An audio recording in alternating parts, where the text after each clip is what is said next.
Hello students, welcome to my channel Gyan Ganga. Students, स्वागत है आपका हमारे चैनल ज्ञान गंगा पर। लास्ट प्रेजेंटेशन में हमने न्यूक्लियस का डिस्कशन स्टार्ट किया था। ये क्लास 9th का साइंस का एनसीईआरटी का सब्जेक्ट है।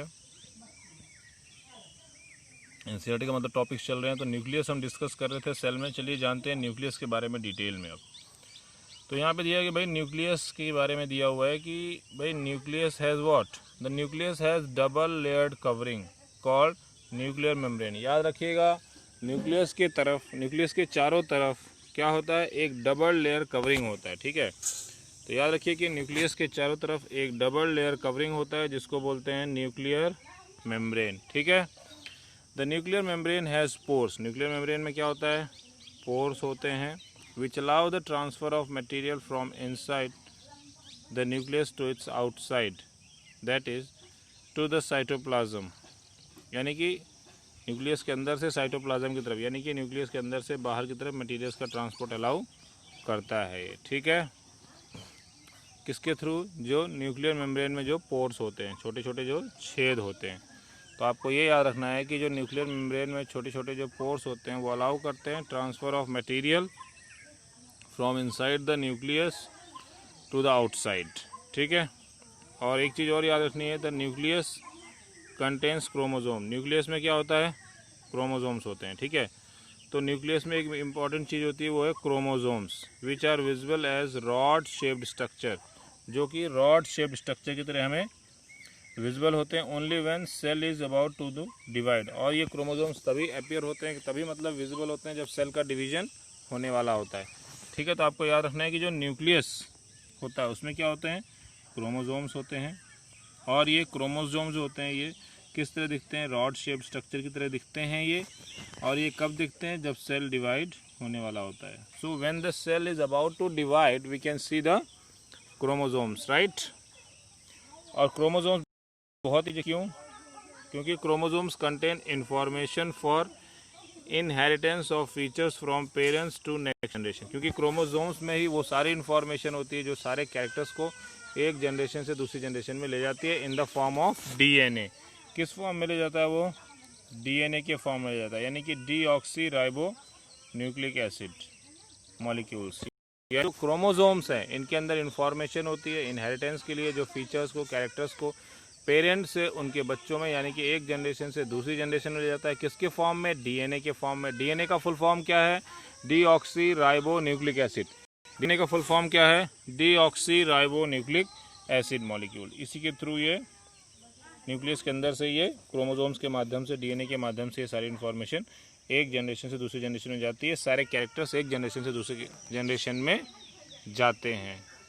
ठीक है, तो अब हम बात करेंगे chromosomes are composed of DNA and protein. तो क्रोमोसोम किससे बना है, याद रखिए, chromosomes are composed of DNA and protein. तो आपको ये याद रखना है कि जो क्रोमोसोम्स होते हैं किससे बने होते हैं, they are composed of DNA and protein. और जो डीएनए मॉलिक्यूल्स होते हैं contain the information necessary for constructing and organising cells. और जो डीएनए मॉलिक्यूल्स होते हैं इनके अंदर इंफॉर्मेशन होती है जो ज़रूरी होती है कंस्ट्रक्टिंग एंड ऑर्गेनाइजिंग सेल, यानी कि सेल को कंस्ट्रक्ट करने के लिए और सेल को ऑर्गेनाइज करने के लिए जो इन्फॉर्मेशन ज़रूरी होती है वो सारी डीएनए मॉलिक्यूल में होती है। Functional segment of DNA are called genes. और डीएनए का जो मेन जो फंक्शनिंग सेगमेंट होता है, मेन जो पार्ट होता है जो फंक्शन करता है सारी चीज़ों को, उसको हम बोलते हैं जीन्स। यानी कि क्रोमोसोम, डीएनए, जीन्स, ये सब एक ही चीज़ है, एक ही में सब कॉम्पैक्ट होते हैं। ठीक है, ये सारी चीज़ें एक ही में मौजूद हैं, एक ही चीज़ है, उसी के सारे अलग अलग पार्ट्स बताए जा रहे हैं। ठीक है, तो आपको याद रखना है कि जो फंक्शनल सेगमेंट है डीएनए का, ठीक है, डीएनए का जो फंक्शनल सेगमेंट है वो क्या है, जीन्स है। ठीक है, तो डीएनए का जो फंक्शनल सेगमेंट है डीएनए का वो क्या है, जीन्स है।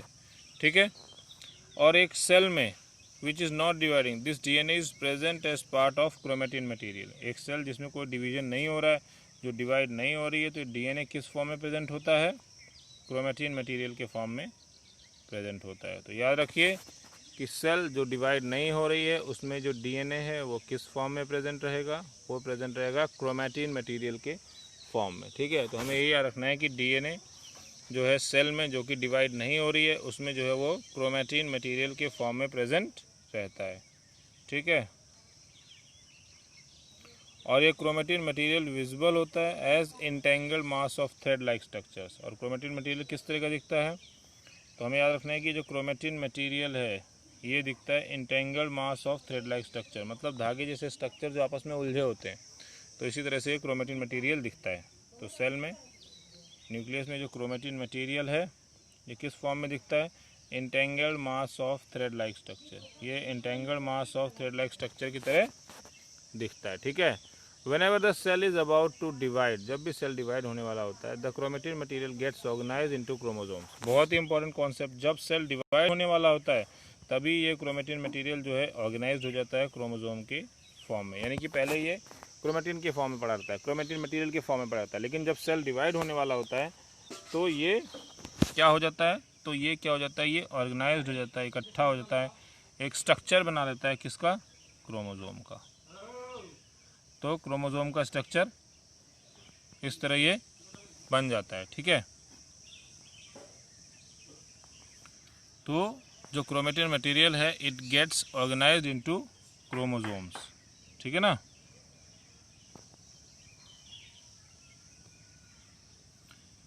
हम बता रहे हैं कि the nucleus plays a central role in the cellular reproduction. जो न्यूक्लियस है ये एक बहुत ही इंपॉर्टेंट रोल प्ले करता है सेलुलर रिप्रोडक्शन में, ठीक है। The process by which a single cell divide and forms two new cells. तो जो सेलुलर रिप्रोडक्शन है वो एक ऐसी प्रोसेस है जिससे एक सिंगल सेल डिवाइड करता है और फॉर्म करता है टू न्यू सेल्स और बनाता है दो न्यू, ठीक है। It also plays a crucial part along with the environment in determining the way the cell will develop and what form it will exhibit at maturity। ये भी मतलब डिसाइड करता है कि क्या ऐसे सेल का, कैसे सेल ग्रो करेगा, कैसे सेल डेवलप करेगा, क्या मैच्योरिटी एग्जिबिट करेगा। केमिकल एक्टिविटीज़ को भी हेल्प करता है ये। तो न्यूक्लियस का बहुत सारा रोल है, ठीक है। इन्वायरमेंट के साथ मिलके ये डिटरमिन करता है कि सेल का डेवलपमेंट कैसा होगा, केमिकल एक्टिविटीज़ कैसी होंगी सेल में, ये सारी चीज़ें, ठीक है ना।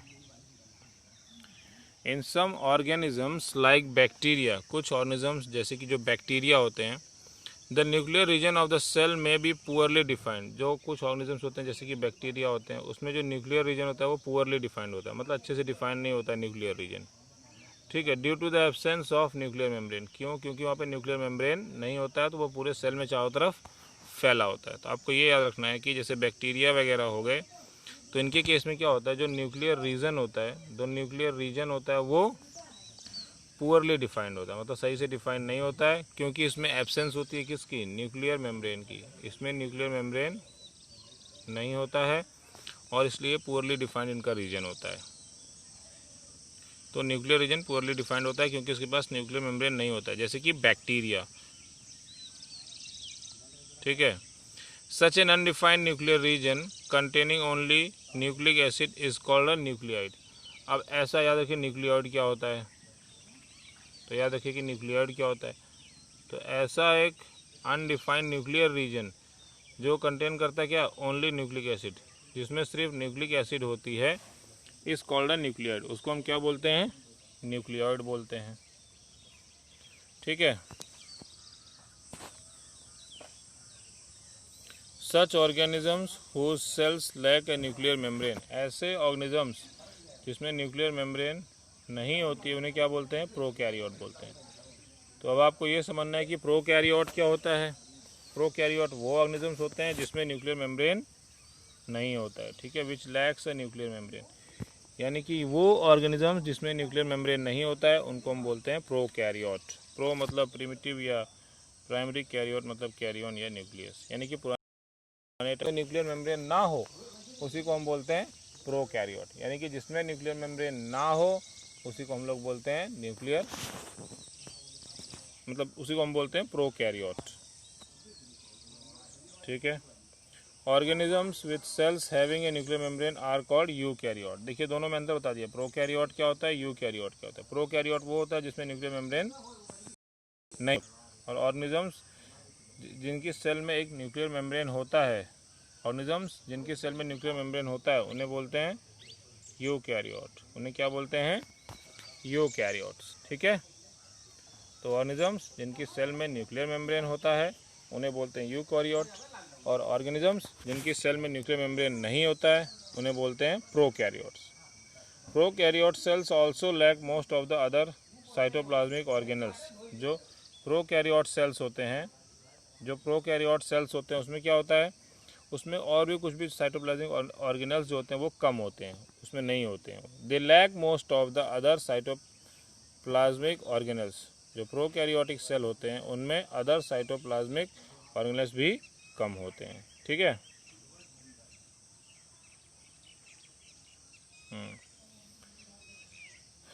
हाँ, मतलब कि वो जो कि यूकैरियोट में, यहाँ क्या बोल रहा है,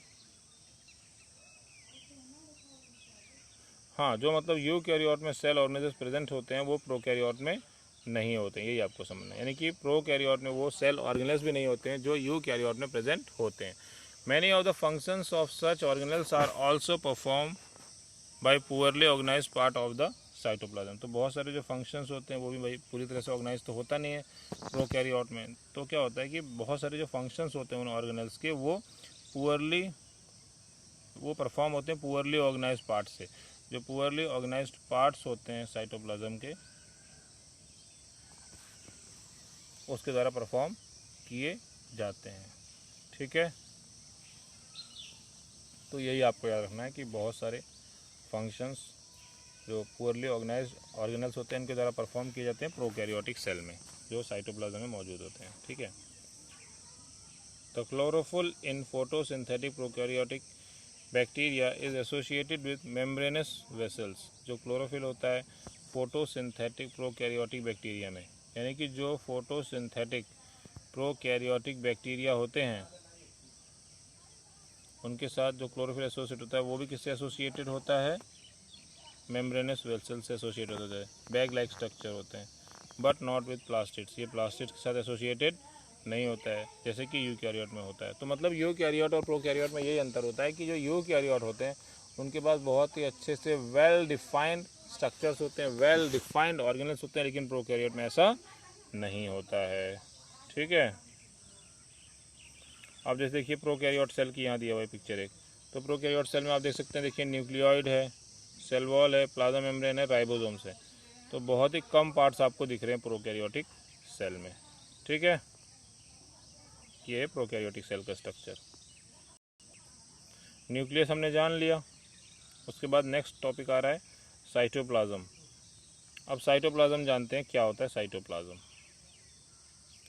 तो देखिए जब हम साइटोप्लाज्म की बात कर रहे हैं तो when we look at the temporary mounts of onion peel, जब हम temporary mounts of onion peel को देखते हैं या ह्यूमन चिक सेल को देखते हैं, temporary mounts of onion peel को देखते हैं, तो we can see large region of each cell enclose by the cell membrane. तो हम देखते हैं कि भाई लार्ज रीजन जो होता है इस सेल का वो एक सेल मेम्ब्रेन से इनक्लोज होता है। तो आपको कुछ ऐसे स्ट्रक्चर्स मिलेंगे, ऐसे है ना, ऐसे मतलब ये कुछ कंपार्टमेंट ऐसे ऐसे मिलते हैं आपको, है ना। Region takes up very little stain, ये रीजन बहुत ही कम स्टेन लेता है। It is called the cytoplasm. तो इसी को हम क्या बोलते हैं? साइटोप्लाज्म। तो साइटोप्लाज्म जो होता है इसके बीच में होता है, यानी कि ये जो खाली स्पेस है इसको बोलते हैं साइटोप्लाज्म। तो साइटोप्लाज्म क्या है? सेल के बीच में जो ये खाली स्पेस है इसी को क्या बोलते हैं? साइटोप्लाज्म। ये मान लीजिए सेल है, इसके बीच का जो खाली स्पेस है जो बहुत ही कम कलर लेता है उसको बोलते हैं साइटोप्लाज्म। ठीक, cytoplasm is the fluid content inside the plasma membrane. आपको याद रखना है कि प्लाज्मा मेम्ब्रेन के अंदर जो फ्लूइड कंटेंट होता है उसी को बोलते हैं साइटोप्लाज्म। ठीक है, तो आपको याद रखना है कि प्लाज्मा मेम्ब्रेन के अंदर जो फ्लूइड कंटेंट होता है उसी को बोलते हैं साइटोप्लाज्म। ठीक है, तो यानी कि मान लो ये सेल का स्ट्रक्चर है, तो इसके बीच का ये जो एरिया है अंदर वाला खाली वाला एरिया, इसी को बोलते हैं क्या? साइटोप्लाज्म। ठीक है, it also contains many specialise cell organelles. जितने भी सेल ऑर्गेनेल्स हैं वो सारे कहाँ मौजूद होते हैं? साइटोप्लाज्म में। भाई सेल के अंदर जितने भी ऑर्गेनेल्स हैं वो सारे कहाँ मौजूद होते हैं? साइटोप्लाज्म में। तो याद रखिएगा साइटोप्लाज्म में ही सारे के सारे सेल ऑर्गेनेल्स मौजूद होते हैं। Each of this organelles perform a specific function for the cell. और साइटोप्लाज्म के अंदर, जैसे मान लो ये सेल मेम्ब्रेन है, इसके अंदर ये पूरा साइटोप्लाज्म है। ठीक है, ये पूरा साइटोप्लाज्म है। तो इसके अंदर ऑर्गेनल्स होते हैं, कुछ ना कुछ ऑर्गेनल्स प्रेजेंट हैं, ऐसे ऐसे ऐसे ऐसे ऐसे कुछ ना कुछ ऑर्गेनल्स प्रेजेंट है, बूंदी बूंदी के रूप में दिखा दिया भाई, कुछ ना कुछ ये ऑर्गेनल्स हैं। तो ये ऑर्गेनल्स क्या करते हैं, कुछ ना कुछ स्पेसिफिक फंक्शन परफॉर्म करते हैं। तो आपको याद रखना है कि साइटोप्लाज्म में जो भी ऑर्गेनल्स मौजूद हैं उनका अपना कुछ ना कुछ एक फंक्शन होता है, ठीक है। Cell organelles are enclosed by membranes, और जो सेल ऑर्गेनल्स होते हैं यानी कि साइटोप्लाज्म के अंदर जो सेल ऑर्गेनल्स जो मौजूद हैं ये क्या होते हैं, they are enclosed by membranes. ये कैसे इनक्लोज्ड होते हैं, they are enclosed by membranes, ठीक है। ये होते हैं मेम्ब्रेन से, तो सेल ऑर्गेनल्स भी मेम्ब्रेन से इनक्लोज होते हैं। और बता रहा है कि इन prokaryotes beside the absence of a defined nuclear region the membrane bound cell organelles are also absent. बहुत ही इंपॉर्टेंट पॉइंट, जो प्रोकैरियोट्स होते हैं, जो प्रोकैरियोटिक ऑर्गेनिजम्स होते हैं उनके पास न्यूक्लियर मेम्ब्रेन तो नहीं होता है, वेल डिफाइंड न्यूक्लियर रीजन तो नहीं होता, लेकिन साथ ही साथ में उनके पास मेम्ब्रेन बाउंड ऑर्गेनल्स भी नहीं होते हैं। तो उनके पास बहुत सारे मेम्ब्रेन बाउंड सेल ऑर्गेनल्स भी नहीं होते हैं। तो प्रोकैरियोटिक सेल का एक बहुत ही इंपॉर्टेंट पॉइंट आपको पता लग गया कि न्यूक्लियर रीजन वेल डिफाइंड नहीं होता है, न्यूक्लियर मेम्ब्रेन नहीं होता है, इनके पास मेम्ब्रेन बाउंड सेल ऑर्गेनल्स भी नहीं होते हैं, ठीक है। तो प्रोकैरियोटिक सेल में मेम्ब्रेन बाउंड सेल ऑर्गेनल्स भी नहीं होते हैं, ठीक है। तो आपको याद रखना है कि इनके पास मेम्ब्रेन बाउंड सेल ऑर्गेनल्स भी नहीं होते हैं। और on the other hand the eukaryotic cells have nuclear membrane as well as membrane bound cell organelles. तो आप देख सकते हैं कि यहाँ पे हम दोनों में अंतर देख पा रहे हैं, प्रोकैरियोटिक और यूकैरियोटिक सेल्स दोनों में अंतर भी दिख रहा है। अब यूकैरियोटिक सेल में क्या होता है, इसका जस्ट अपोजिट होता है, इनके पास न्यूक्लियर मेम्ब्रेन भी होता है और मेम्ब्रेन इनक्लोज्ड ऑर्गेनल्स भी होते हैं। तो आपको पता लग गया कि जो यूकैरियोटिक सेल्स होते हैं उसमें न्यूक्लियर मेम्ब्रेन भी होता है और मेम्ब्रेन इनक्लोज्ड ऑर्गेनल्स भी होते हैं। तो ये हो गया हमारा किसका, यूकैरियोटिक सेल्स का बारे में। तो प्रोकैरियोटिक सेल्स और यूकैरियोटिक सेल्स दोनों को हमने जान लिया है कि दोनों में क्या अंतर है, ठीक है। तो प्रोकैरियोटिक सेल्स, यूकैरियोटिक सेल्स दोनों का डिफरेंस बहुत अच्छे से एक एक लाइन समझ के, एक एक पॉइंट समझ के पूरा नोट कर लीजिए कि प्रोकैरियोटिक सेल में क्या होता है और यूकैरियोटिक सेल में क्या होता है, क्या नहीं होता है, क्या, ये भी जान लीजिए आप, ठीक है। अब बता रहा है the significance of membranes can be illustrated with the example of virus. जो मेम्ब्रेन का जो सिग्निफिकेंस होता है वो वायरस के एग्जांपल से समझा जा सकता है। जैसे viruses lack any membranes and hence do not show characteristic life until they enter a living body. देखिए वायरस जो होते हैं उनमें कोई मेम्ब्रेन नहीं होता है, दे लैक एनी मेम्ब्रेन, उनमें कोई मेम्ब्रेन नहीं होता है, इसलिए देखिए उनके पास लाइफ नहीं होती है।